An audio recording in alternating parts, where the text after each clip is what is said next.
उमर अब्दुल्ला ने अमित शाह के कश्मीर दौरे पर उठाए सवाल, कहा यहां पार्टी का कोई नहीं है उम्मीदवार। शाह का चुनाव प्रचार छोड़कर अचानक कश्मीर आना किसी आश्चर्य से कम नहीं। जमात इस्लामी पर लगे प्रतिबंध को जल्द हटाने की मांग।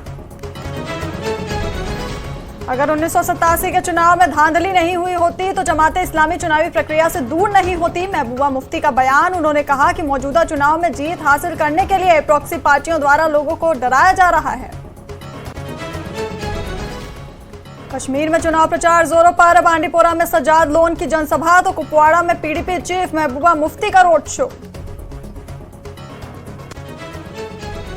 लद्दाख में 20 मई को लोकसभा चुनाव के 5वें चरण की तैयारी। लेह में 75 पिंक मतदान जबकि करगिल में 4 पिंक मतदान केंद्र बनाए गए।